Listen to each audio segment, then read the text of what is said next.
Welcome in Lukayata. Today we are speaking to Mr. Bishan Dass Bains, who was elected as Lord Mayor of Wolverhampton in 1986. He was the first Asian mayor of England, and he was a councillor in 1975. At that time, there were not more than 2 or 3 councillors from Asian community in England. It's a proud moment because he's a Buddhist and Ambedkarite who came from India in a difficult situation, and we are going to listen from him, his experiences and what are the difficulties, the caste system among Indian in England, and all those details. So welcome to this program. I want to congratulate again because again we have Asian mayor here in Wolverhampton, and that legacy that you started.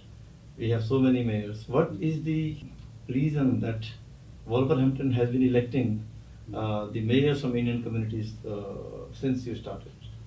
I like to say, first of all, Jai Bhim, Jai Bharat, Namo Buddha. I think I have to go back to my history. I came here in 1963. Everybody coming abroad, they have their reason to come. And it's not as easy to leave their motherland and the family behind. So after 63, I came here and I started working in a factory. But in my spare time, I got involved in various organizations. Some of them happen to be Indians or Punjabis, and some of them happen to be indigenous community organizations. In 60s and 70s, there was a racial problem, which was very serious in those days, and city center was a no-go area for black people.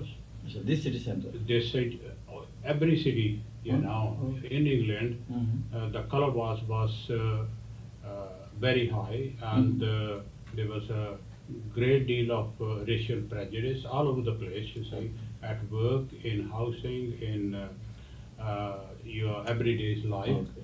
So, because majority immigration took place in 60s, people came on employment vouchers, and I came on employment vouchers. The government of UK, they used to issue a voucher. They started in 1962 or 63, I'm not sure. Okay. So it started from there. Soon after coming here, I became involved into various organizations. One of them happened to be Shri Guru Ravidas Welfare Association. At the same time, there were some agitations organized by Indian Republican Party in India, and that was in 64, right? And I understand at that time there was at least 2,000 to 3,000, lakh people. They went to jails, and there was I think 12 or 13 fatalities. They were, died or perished because of police brutality. Police brutality in India. One of them happened to be from Jalandhar, very close to my homeland, home village. We organized Indian Republic Group UK. And we carry on that group for many years, and we done a lot of work and create some awareness and start an Ambedkarite movement in England. And from there, I, slightly departed from Indian politics. No, from Guru Ravidas Association, because there was no temple before. We built a temple, and there was some sort of, because of differential of argument or ideology and some frictions and some infighting. Yes. So I came out of that. and I joined the Labour Party here in 1968. Okay. So, not with the intention to become a councillor, Yes. but when you are a member and the party asks you, and then you don't want to miss a chance. Yes. I wasn't too keen to become a councillor, but I was persuaded by indigenous, the white people, Okay. right? Became very friendly. And first time I was candidate in 1973. Okay. And I have to explain that at that time there was not much interest or political awareness in migrant communities here, because they came from abroad and they got their own priorities: work, Yes. accommodation, to look after family back home. Yeah. And I was doing the same, but in my spare time, weekends, after work, and I was too keen, very keen and interested in doing all those community work. Because of the circumstances here, situation here, because of the circumstances back in India, so I got both in mind. Prejudice, caste prejudice, religious prejudice back in India, race inequality here. So I took both together, working with the indigenous community and working with the Asian community. So 75 election was a start in politics of this country. And in 75 I got elected. In 1986 I had the chance to become mayor of the city. Yes. So there was history behind Yes. how you become mayor, and what were the barriers, what were the behavior of indigenous colleagues, Yes. right, and what was the response of electorates. Yeah, because the first time when you mentioned and said that there was more people, the upper caste Jat Sikhs, who went against you and attempted to defeat you. But the first time in 75, I got elected without any difficulties or problem, because that seat was quite Labour safe seat, they call it. And after 4 years or 2-3 years, people started thinking about their background or your background, and they started digging who this man is and where he come from and what his ideology is. So, in those days, let me say, to fight an election in this country was not an easy task. Yes. You have to overcome so many barriers. Yeah. You have to fight racism, and before racism you have to fight your own internal casteism, Yes. religious prejudice, caste prejudice. So the first fight was to fight against casteism with Asian organization, with Asian community. In that ward, more than 50% Asian at that time, and not all Indian, but they were from Pakistan as well. Yeah. And I had, unchallenged, unquestionable support from Pakistani community, because they don't want to know who I am by caste. Yes. For them, I'm Indian. For indigenous Gora lok, I'm Indian. But Indians, they want to dig their your roots, Yes. right? Where I belong to, who I am. So eventually, they started, campaigning against me, because they were waiting for 1979 re-election due after 4 years. First thing they done, they infiltrated the Labour Party. They had huge membership enrolled in. Anybody, by the way, anybody can become member of the party. You fill a form and you pay the subscription fee. right? And you become a member of the party. In 1979, they tried to get me deselected, Oh. and they failed. Then they put a Sikh candidate, a very strong candidate. In those days, by the way, there used to be Indian Workers Association. Yes. And the Indian Workers Association was very strong organization in England. But at some stage during those days, they split up into two, right? And one of them, they put their national president against me. During the election, they done huge campaign. Along the line, you fight election in India, Yes. right? You got loads of people, in India, getting everybody from all over the place. But I still won with a comfortable majority. I have to explain to you, overcome the Asian caste prejudice.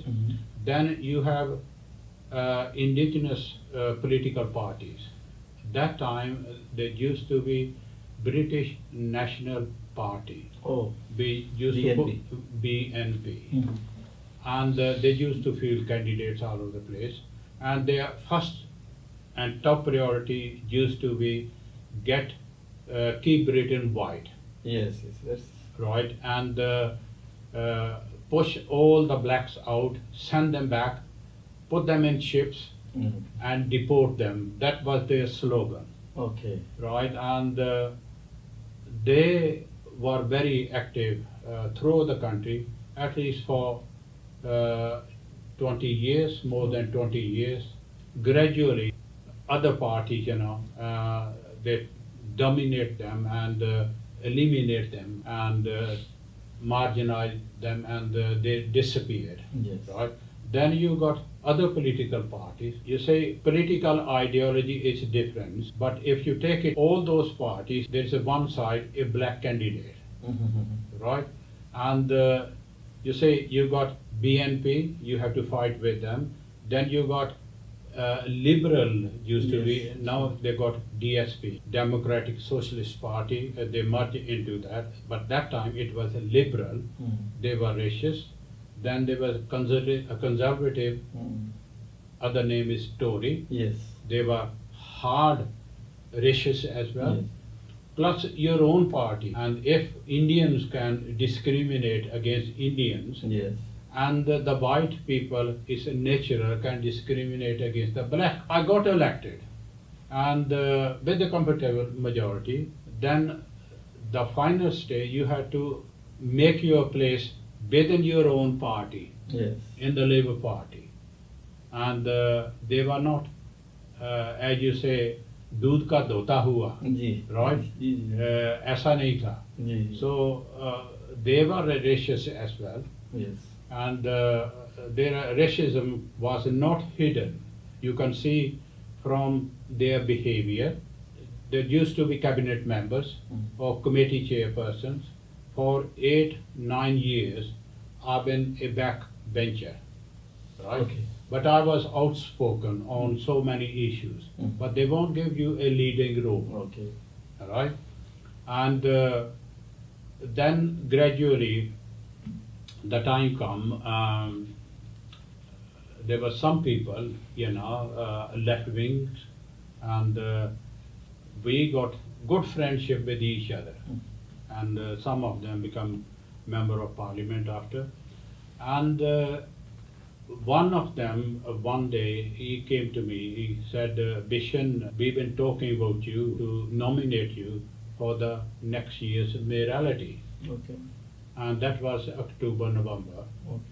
And I said, you must be joking, Ken. He said, no. Seriously, I said, look, if you're seriously talking about, I'm not interested. And I don't think I'm prepared yet. Because he said, why you are not interested? Why you think you are not prepared? I said, I never had a leading role, something like a committee chair or cabinet post. Yes. and I was never given something like that.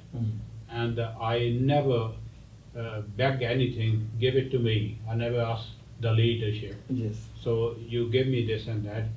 I was happy because I was working as well, full-time employment. So that was my spare time, just like a hobby, you know. They used to pay us minimum allowances sort of thing. Oh. Meeting came, the Labour elected members, we used to call it group. We Okay. still call it group. And at that meeting, my name was proposed. There was another nomination. And after the secret ballot, I lost. Okay. The indigenous candidate, he won. Okay. Let me explain to you, there was a custom and practice to elect mayor by the Labour group, mayor for the following year. Okay. And so there was custom and practice, when you have two candidates, the winner becomes next year's mayoral candidate. Okay. The loser the following year Okay. again nominated. And another person comes in. We used to call it plugging system, Okay. right? You lose this year, you lost this year, Next year you will meet. next year you will win. Okay. So that's used to happen over the past, say, about 10, 15 years as a custom and practice. No written rules. Yes. That was within the Labour Party. So everybody was saying to me, the custom and practice, you lost it, next year you will win. So next year came in, I sat myself alone like this in a small room, and I thought very seriously, if they did not support me and they go the other way and I lost the contest, so they will break their custom and practice. All right, they can live with that, but what my position will be within the Labour Party or within the Labour group, Yes. that will be undermined and weakened. And I already have a feeling that there is underlying prejudice within the Labour Party. Now, if they show that prejudice openly, voting against me Yes. and breaking the custom and practice established over the last 10 to 15 years, and how I'm going to digest that, sitting with them Yes. as, you know, some of them racist people, Yes. it will be difficult for me, Okay. right? So I tried to persuade my supporters. I said, look, don't propose my name. I don't want to be candidate, right? I don't want to bring it open that there is a racism within the Labour Party, Okay. right? So I just want to leave it wrapped up under the carpet, Yes. right? I don't want to bring it open. But they insisted, in spite of my advice and begging and pleading with them, and they still proposed my name.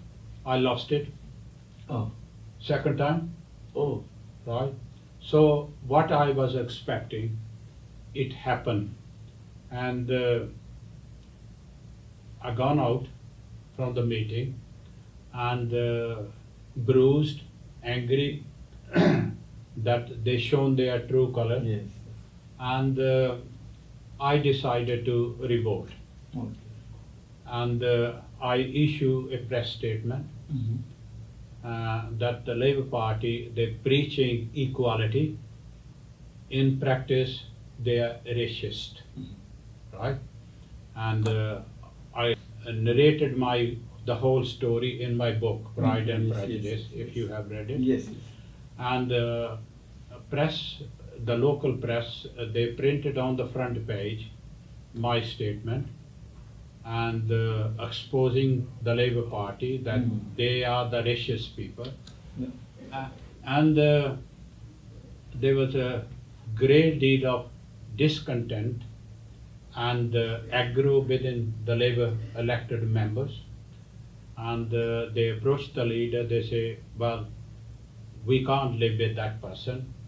We have to throw him out, remove the whip, get rid of him, and I was called to the leader's office, issued with the show cause notice, Okay. right?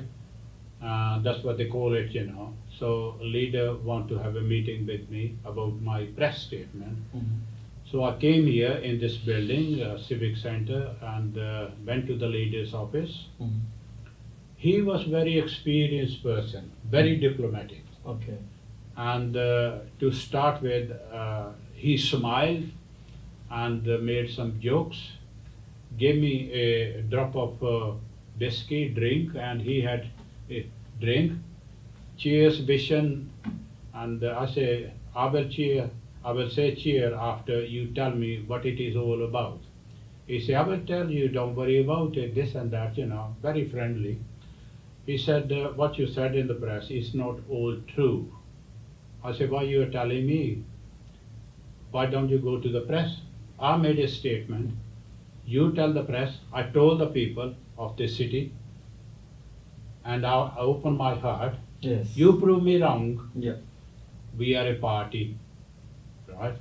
And we want to resolve within. I say, you never resolved it over the last 2-3 years. You've been a leader. You never gave me a leading role. You never recognized that I can do that, Yes. right? And you haven't done anything. He knows that. I got a lot of public support in ethnic minority. And there was West Indian population, and through the city, I got good relation with West Indians, Okay. Indians, Pakistani, Pakistanis, right? And some indigenous, Okay. right? Because I was involved in one organization, an anti-Nazi league, Okay. right? Quite, you know, extreme leftist against nationalist movement sort of thing, against racism. Used to do pub hunting, looking for any racist, you know, anti-Nazi league, and used to have a fight with them, you know, right? So he know that I got quite strong footing in the community, and people may come out supporting me, and there could be a lot of backlash, you know. Yes, yes, yes. So I said, what you going to do? He said, I done what I want to do. I said, you have to tell me what you're going to do. He said, well, we had a drink, we resolved the situation, we talk about, so that's what I'm going to tell them. I said, you're going to tell them, you offer me drink, and we said cheers to each other. He said, yeah. So we resolved it amicably, right? I say, all right, I'm entirely in your hand, right? If you want to throw me out. He said, no, nothing like that, you know. We carry on from there, nothing happened, right? And that was 84. Okay. Then came 85. Again, October, November, for the next year, 86, selection for the mayor. And a year before, I was pleading with my supporters, please don't nominate me. I'm not interested. 85 came in, I was pleading with totally opposite. Please nominate me, Okay. right? I want to be a candidate. I want to test the vote, and again, like King Bruce and the spider, right? You fell down, fight again. The meeting came in again, a couple of days before the meeting. The leader, I was around here, he said, Bishan, come round with me. I just want to have a chat with you. I say, oh, I saw something, because within a few days there was a meeting of the group Labour Party. He said, don't take me wrong, feel no pressure, Yes. friendly. I got a proposal. Are you a candidate? I said, yes. Undeclared candidate, but it will be declared, Okay. right? I will be nominated. I'm interested. He said, how confident are you? I said, look, John, I don't go in the ring to win every fight. I go in the ring to fight. Yes. I will carry on fighting. Yeah. He said, I like your spirit. And then he said, no, I just want to request, I got a proposal. You know, your promoter, friend, Mr. Ken Purchase, he got nomination for Member of Parliament. And year after, he will be contesting the seat for Parliament. If you will let him become mayor this year, Okay. and I will make sure that the following year you will get absolute majority.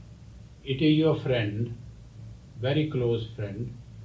It was right, you know, we worked together. He was elected to contest the seat from the same area, Wolverhampton. Okay. I say, yeah, it's a difficult decision for me. You put me in a very difficult situation. Whoever may come, my decision is I am not going to sit down or withdraw my nomination in favor of even my father.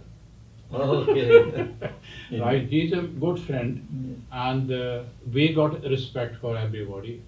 And I understand, I got the feeling that he will accept my proposal. He want to contest the seat for Parliament, he will contest, but I will not let him contest on my rights. It is my right, mayoralty. I'm a candidate. I win or lose. I'm going to be a candidate. If he want to stand against me, he can contest within the Labour group. Yeah. Even then, I will not withdraw. He said, I like your courage. I say no more. Right? So there was a meeting. Two names proposed, myself and other, not Ken Purchase. Okay. Right? So third time I was lucky to win. Okay. Right? So it's a long story. And you know, and then he came to me, congratulate, and Ken Purchase everybody. No aggro, and he told me, it was a secret ballot, but you know, they told me, you got 2/3 majority, more than 2/3. So then after that, we Yeah. have a series of mayors coming from Indian communities, Yeah. also from the Ambedkarite communities. Yeah. So this means that Labour understood after that, because all of them, I suppose, hail from Labour Party. Yeah, it was like opening the door, right? You see, what happened within a few months? Well, soon my nomination was announced. The opposition, they sharpened their knives, right? They dig out my speeches in the council chamber. The most popular one was, you know, I was very naughty and rude to them. There was some nomination being proposed for somebody making a delegate to Fire and Defence Committee, very strong for the whole West Midland.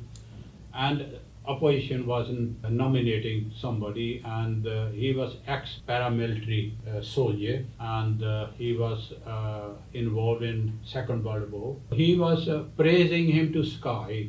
He was a parachute. He was you know, he took part in Second World War, and he was this and that. So I stood up. I said, you know, I cut short here. I stood up, I say, Bill, you forget one thing about this person, and I just want to rectify your mistake, that he was a paratrooper, pilot, also he was a bomber and a bloody murderer, right? And there was a lot of hue and cry, banging the table, right? Okay. Because, you know, he was ex-serviceman, and they took it very seriously. Okay. And there was a lot of voice raised about that. That was about 4 or 5 years ago, before I got the nomination. Okay. So he was the first man. He said, he called us ex-serviceman, paratrooper, bomber and murderers. We gave our life for this city, and he came from outside, and he's calling us murderers and bombers. So we save our country from Nazis, this and that, right? Anyway, all sort of thing, you know, he came out and shouting at me, and press statement and some other statement, you know. I said nothing, my party members, they keep saying something. So in the end, I had to speak. So I said to the press, they kept asking me, you are not replying. Yeah. I was waiting for the opportunity. After a month or so, every day something in the press, this man is a curse to this country and he should be deported, all sort of thing, and then I made a statement. I said, look, he is a racist. What he was doing in the army, he was just obeying the orders of his army generals. He was not a volunteer to sacrifice his life for this country. And the second thing, he was a racist. He used his racist tongue in the council chamber. So I was obliged to reply that what I was doing. I replied to his racist, taunts all the time in the council chamber. He will not stop doing that until I threaten him with legal action and report him to the Commission for Racial Equality, right? Then, the dust gradually settled, right? Yeah. Do you think that 3 times when you were denied Yeah. your nomination, there might have been some pressure from the upper caste Indian political leaders or maybe the people, because as you say, when you are fighting for council election, Yeah. the caste Sikhs, the Jat Sikhs and all Yeah. caste Hindus were up against you and they tried to get you defeated. No, that was a party decision. There was about 40 members out of 60. That was the members' decision, Okay. right? And they haven't got any authority to interfere. Mhm. They were not aware of the system, Okay. and they don't know what they can do, right? But when I lost first time and second time, and lots of from upper caste, they said, we are behind you, we support you. Okay. You see, on racism, Uh-huh. we were all together. Okay. As Indian, we were divided community, Okay. right? And why they were opposing me, one thing you say, in 69 or 68, one member of parliament, well known, not even locally, the word well-known figure, Mhm. Enoch Powell, member of the parliament, Mhm. and he was a minister a few times. Okay. In Indian Army, he was a journal, Okay. philosopher, Greek philosopher, Mhm. and well outspoken, Urdu spoken, Mhm. Awesome. right? And he made a statement Mhm. just before one election or middle of election. He said, blacks are coming in unproportional numbers to this country. Gradually, they are taking over our country and making inroad to our culture and society. Yeah. And the time will come, they will pose a real threat to this country from many point of view. And they are like danger rats under carpet. The best solution, he suggested, fill the ships, send them back. Okay. And nasty statement was, the time will come, there will be riots, maybe civil war, Mhm. and the rivers will be full of blood. Mhm. Like he mentioned one river in South Africa. He said, like that river, one time there was blacks and whites fighting in old Rhodesia. It was Rhodesia, Zimbabwe, and now it says South Africa. And it will be the situation like here in England. So the sooner the better we send them back to their motherland and get rid of them. So there was a lot of hue and cry. He gone in the history that extreme, the follower of Nazism in England. So there was a lot of demonstration in England, in different countries, and those people from Indian Workers Association, they approached me. I used to be a secretary of Indian Republican Group, Great Britain. Okay. And they came to talk to me. They said, look, we like your organization to support. I say, my answer is no. They're surprised. They say, why? You have been speaking against, you have been active against racism. Mm-hmm.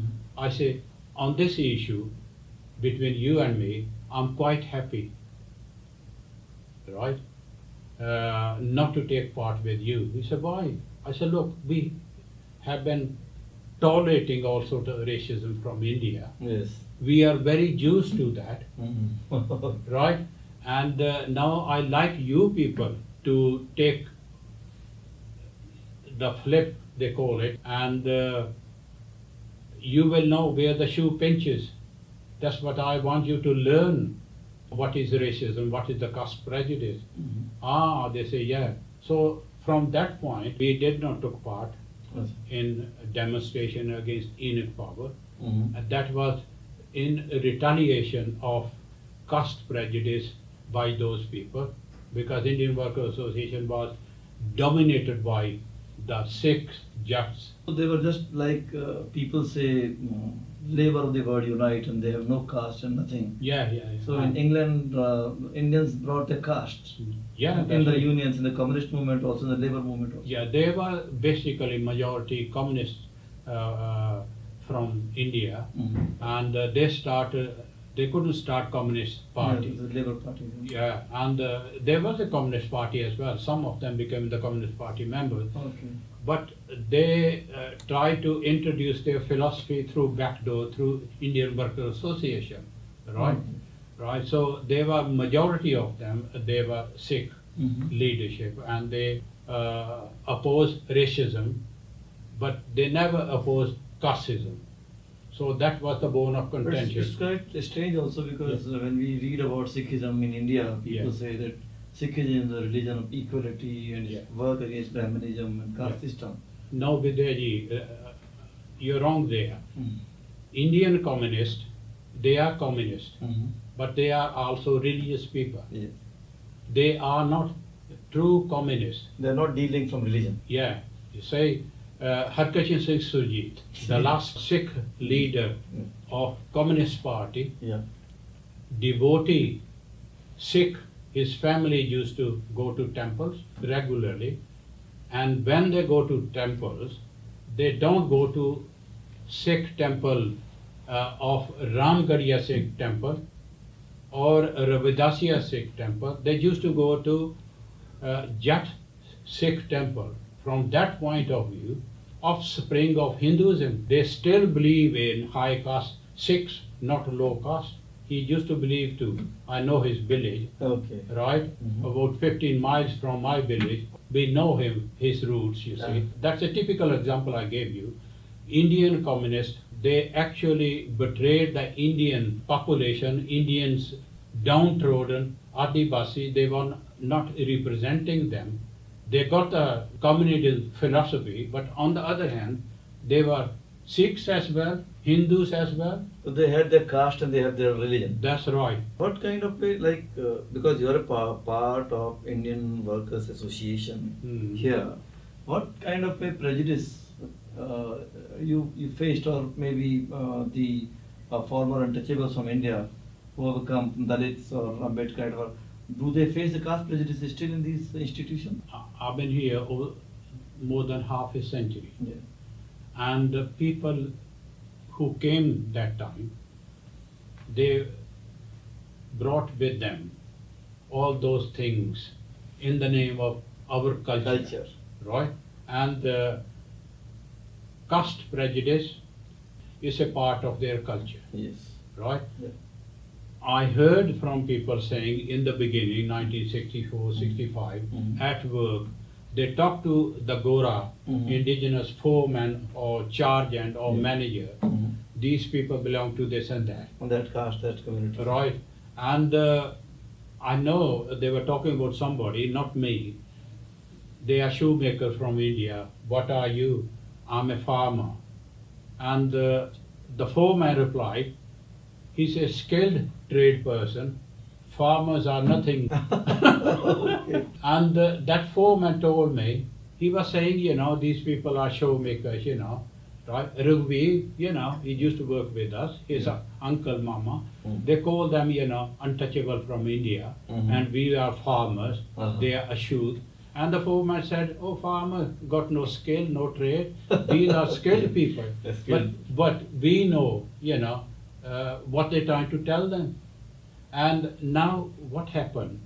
Gradually, the first generation, they fading away, died, and second generation, they inherited, from their parents, from their grandparents. And I remember working in one city, Leicester. I used to be a community relation officer. Okay. That was a government job. I worked there for 2-3 years. Over there, population was totally different from other cities in Leicester. Leicester got the largest Ugandan Asians coming to Leicester in 1971. In 71, Adi Amin, a military general over there, he took control of the presidency. He became president. He was a general. He revolted and he took over the presidency of the Uganda. And he said, the first thing he done, he said, all Asians, if they don't like to marry our girls and boys, right, intercaste marriage, relation marriages, they have to leave the country. Oh. Right? He confiscated, jabat kar liya unka, all the property, sugar mills. Asians were controlling all the economy. Okay. Big, business. He took control everything, pushed them out. They couldn't bring any money. That time, many gone to India, other countries, and the largest community, about 70,000, they came to Leicester. Oh, okay. Right? And I had a dealing with them. They never went to India. Their father or forefathers, they were from India, majority Gujarati community. So they went to Africa. From there, their children or grandchildren, they came to England. And when they came to England, I used to visit them at home. That was a part of my job. They had small room turned into Hindu shrine room, right? And when I talked to me there, so he took me to his auntie's house. They were Punjabi as well, but they were born in Uganda. Anyway, beside around, there was a house lady. She was a widow. Her son, daughter, grandchildren, very small. They say, yeah, we got one room, no problem. He introduced me to them. He's our officer, he's very qualified, this and that. He praised me to sky. Right? So we were having a cup of tea. She was sitting by me here. I call her Auntie Ji, she called me Praji. She whispered into my ears after some time, 10-15 minutes, we were having a cup of tea. कहाँ से हैं? Yeah, Praji. Who you are? I ignore, like I didn't hear what she's saying. I didn't answer anything, right? I diverted the issue, changed the topic. And after a few minutes, Praji, आप कौन होते हो? Second time in Hindi. Then other people listen something. I said, Auntie Ji, Raj explained to you, everybody, मैं कौन होता हूँ, right? He told everybody, right? All right. After a few minutes, she again, she was so determined to find, so insistent to dig my grave. She said, if you don't mind, Praji, I told her, we are all here, you know, I'm a human being. Yeah. Raj told you, everybody, human being. Yeah, if you don't mind, who you are from India. Okay. You know, I say, I'm a human being from England, I'm a human being from India, right? And what Raj told you, I'm nothing more than that and nothing less than that. So it hurt me. Yeah. Gone back to the office, Mhm. I made some arrangement with somebody else, I phoned somebody, you know, and he said, come over here. So he got his whole house, you know, empty. You know, he got two houses. He Yeah. said, look, you know, brother, take the whole house, you know. And lunchtime, next day, lunchtime, we went back. He talked to the auntie, and I didn't told him.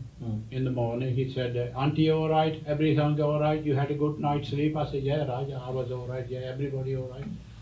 He went back, and auntie told him that he didn't came here last night. Yeah. So he came back, Raj came back. He said, look, you know, you're only half a day or day here. You started playing game with us. I said, what sort of game? He said, I asked you this morning, auntie all right, everybody all right, small child all right, and you said, yes. You didn't go there. I said, I assumed they were all right. Yes, I didn't go there.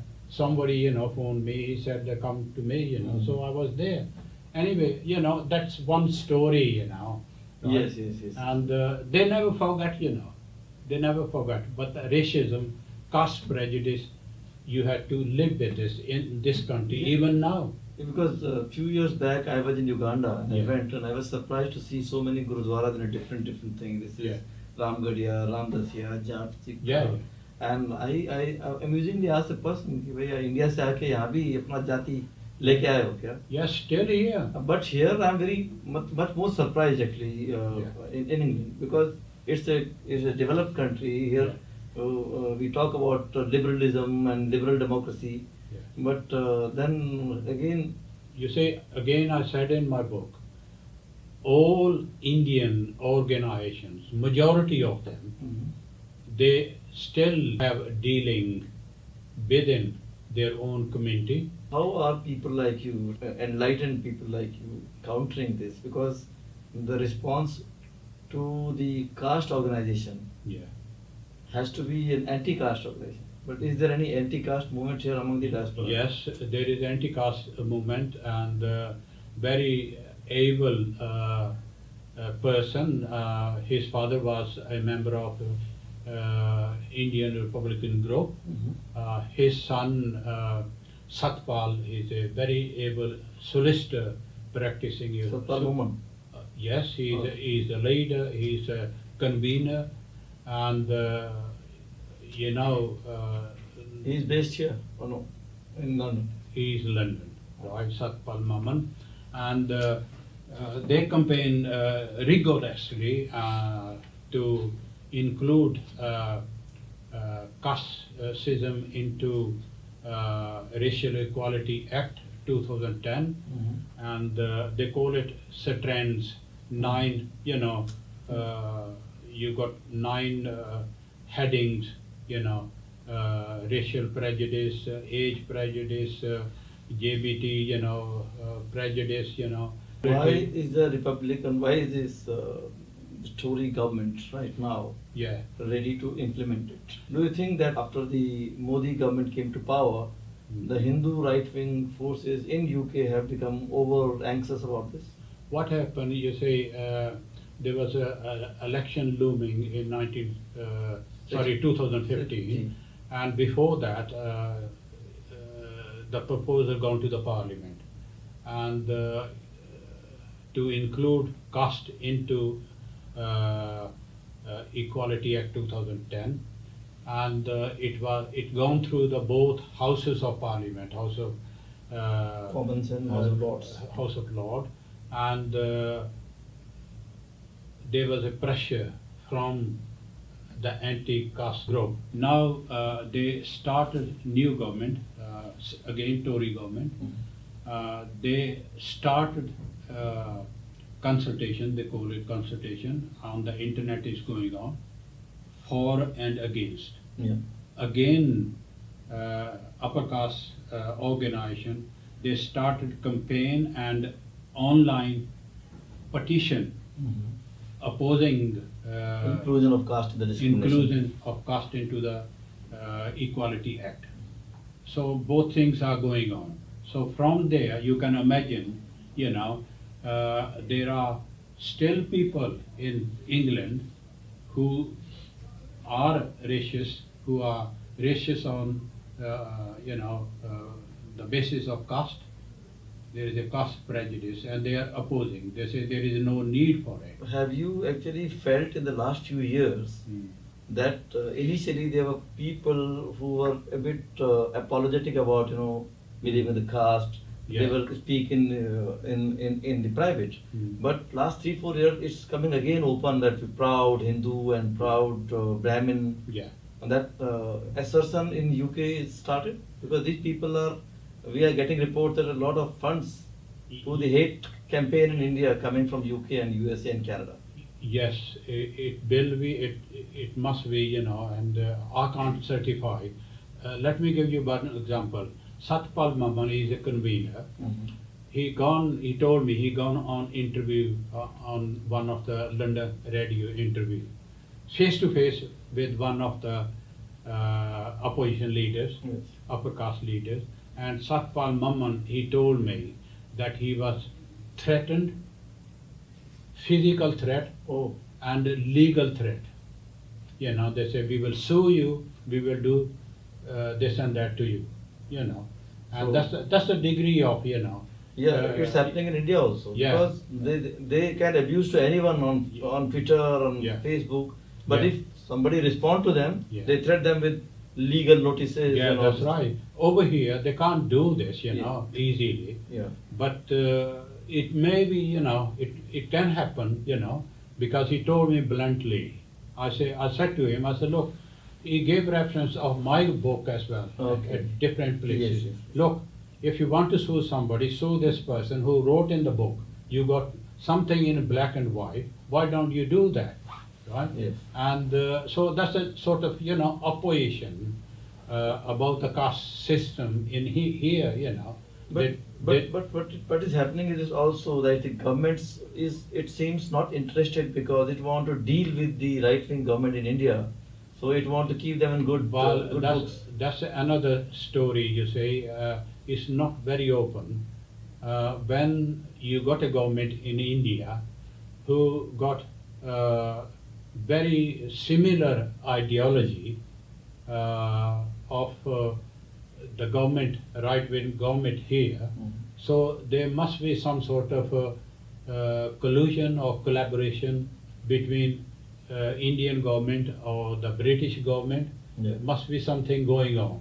There must be some people are saying, yes, there is a pressure from Indian government, and I can't certify, but I heard people saying, yeah, there is a pressure from Indian government.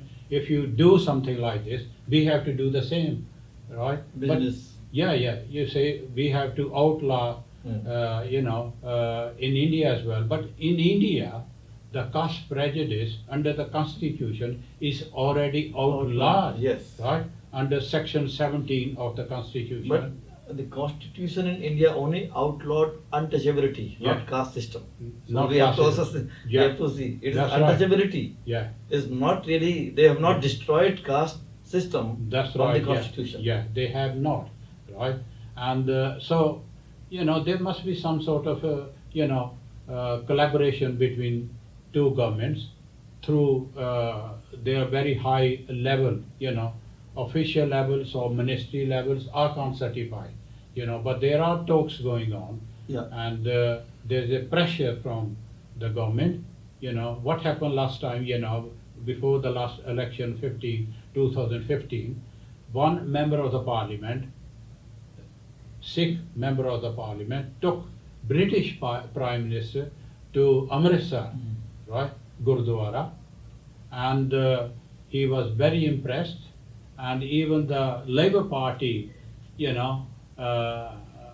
was shivering that the Sikh voters will shift towards the Tories, you know, they have been a loyal supporter of the Labour Party. It did happen, you know, it did made some impact. So Prime Minister David Cameron, he went to Amritsar as well, Yeah. and he went to very popular Hindu temples, upper Yes, caste yes, temples yeah. as well, can sing. Everybody can go anywhere, doesn't Yeah, matter, that's right? But it depends upon whose support, right? But like in the last few years, Yeah. because if we study the political history of England, Yeah. we find that the first choice of the expatriates Yeah. here was the Labour Party. Mhm. But now we realizing that the people are also shifting to Tories and making the right nationalistic noises. Yeah. And Indians here don't want to associate with other South Asian. They want to be called as Indian Yeah. and not a part of South Asian diaspora. Yeah, yeah. You You find see, that's the natural thing, you know. I always say, you say, if you're in an army, you know, and the people, you know, cadets, they talk about which village are you from.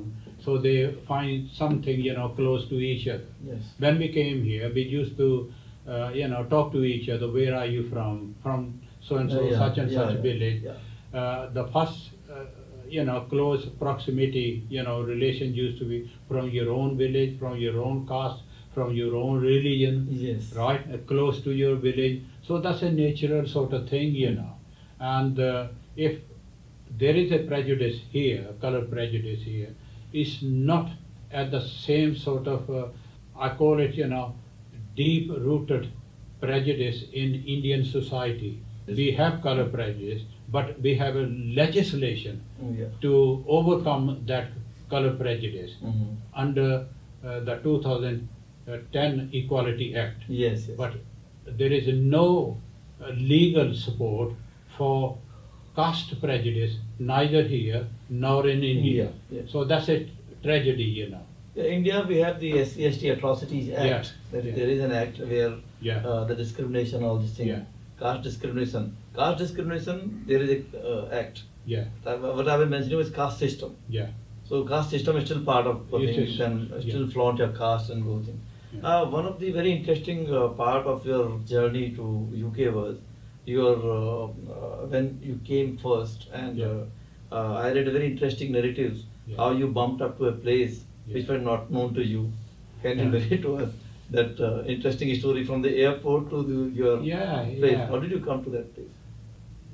I had two aims: to come here to earn money and go for further education. Because before the voucher system, I was applying for further education to one of the university, and that was taking a bit long time. In the meantime, the government, British government, introduced voucher system. That was the easy route Yes. to come here, rather than through, for educational purpose. Mhm. So I came on employment voucher, Mhm. and when I talk to people here, I want to join, classes, this and that. They say you don't need further education. Educated person and the people working in the factory, they are earning the same amount of money. Yeah. They discouraged me. Right? Okay. Right, that's one thing. So when your question, when I came here,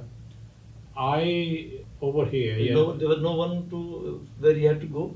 There was some I place? had nowhere to go. I had one distant relative's address in my pocket, Mhm. and plus £3. The government of India used to allow you 45 rupees change into £3. Okay. And you see, we had distant relatives. They were saying, our son will come to receive you at the airport. We informed him, but it was going other way around. The son was saying, don't send anybody to us. We will break his leg and we won't keep him in. My uncles, relatives, they were saying, don't need to worry about it. Go to our son. He got family here, wife and 2 children. I came out to the airport at Heathrow Airport, and it was about 5, 6 o'clock, gone dark here, and I can't see anybody. There was a lot of lights, flash, as compared to my dark village.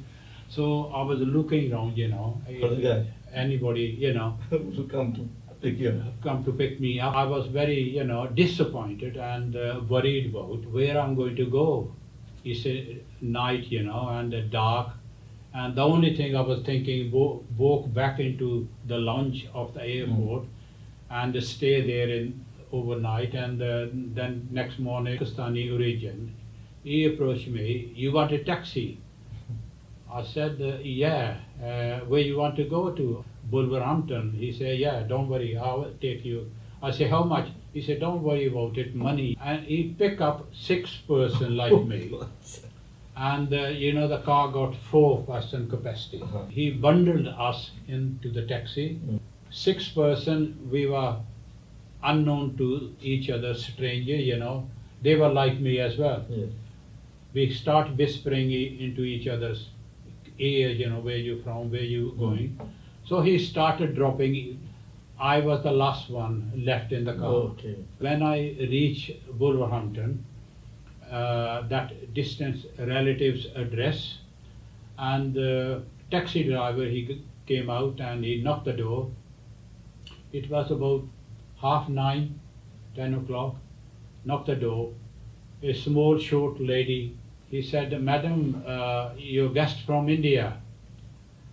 She said, guest from India. Then he spoke in Indian. Mehman India se aaye hain. She said, who? What? Right?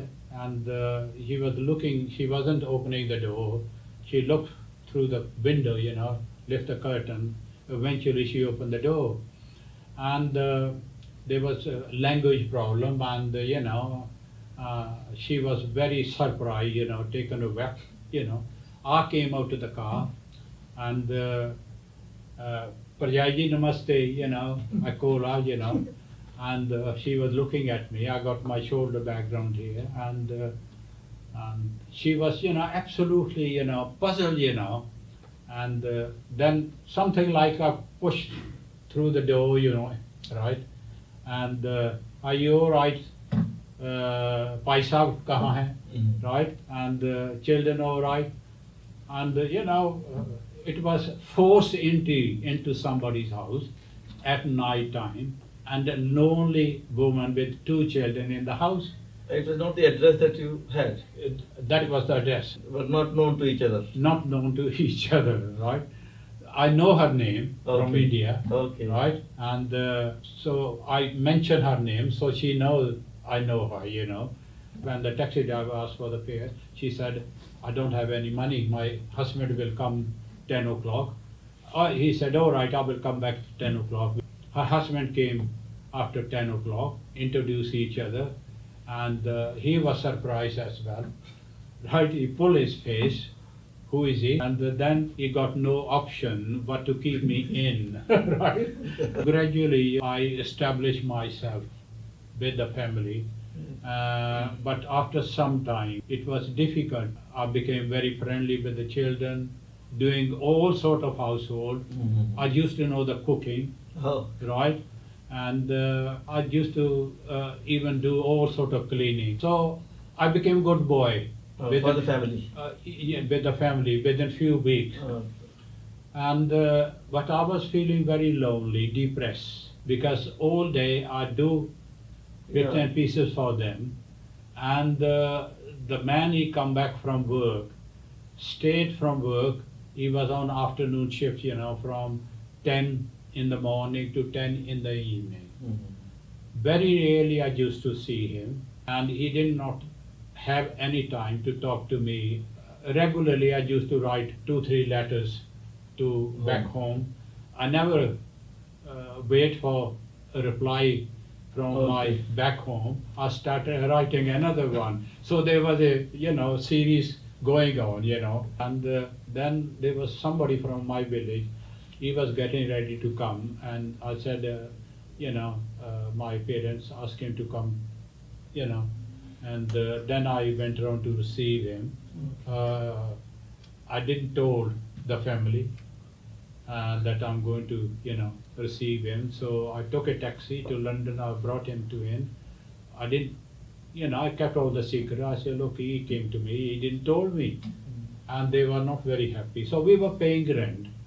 They were not very happy, and they were all right, me doing everything, but they were not very happy with him. Eventually, both of us, we got the job. Okay.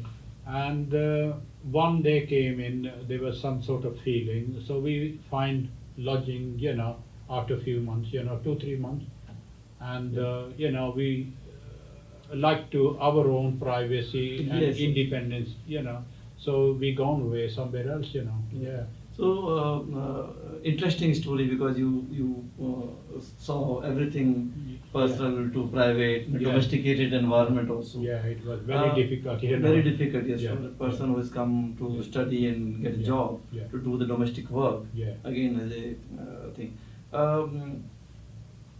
How did you come into this Ambedkarite movement here? What are the challenges that you have faced here and seen as an Ambedkarite? You see, I was not involved with any organization until I read about Indian Republican Party. They're going to organize a nationwide agitation in 1964. Yeah. And very young, 22, 23. And I talked to one of my friend, Mayor Chand Yasser. We used to work together. And we were traveling on a bus back from work. He wasn't aware of me, which caste I belong to, but I know him. So I talked to him. I said to him, we used to call him Chaudhry, right? Chaudhry, have you heard about, atrocities on our people? He always say, I was shocked when he said like this. I was expecting that you are from Jat family. Okay. They used to call me boy, young man, From there, we started, collecting some money, make some collection to send some financial help, to Punjab Republican Party. And there was one person, he was very Ambedkarite, but also he was a chair of Indian Welfare Association, which became Guru Ravidas Sabha later on. And he was a chairperson, and that organization, there was another one, we come across, they throw him out. They say, you have a Republican Party for Ambedkarite Party.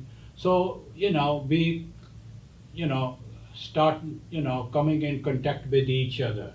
They were collecting money somewhere else, we were collecting money. So we got together, right, two group, and we sent some money. There was a lot of opposition from Ravidasiya people. From that period also? Yeah, because they were originally they were Congress party supporters. So the Ravidasi community. Right, some of them, Okay. right? And we have a lot of, struggle with them, right? And within the, Guru Ravidas Dharmic Sabha as well. And they used to call us,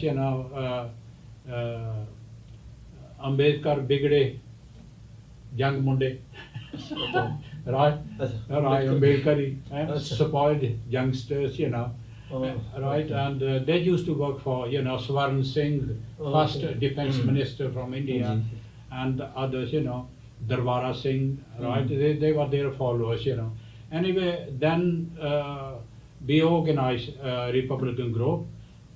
We have some people in Birmingham.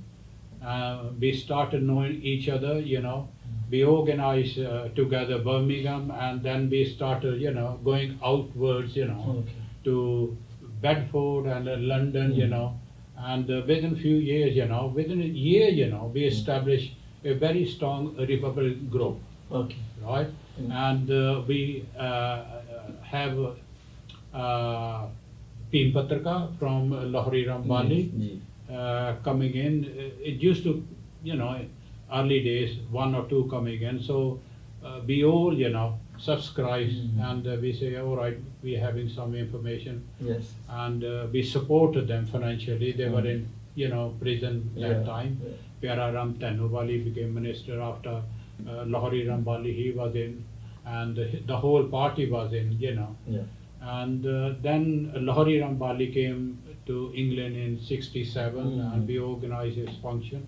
First one I organized here in Wolverhampton, right, in '67.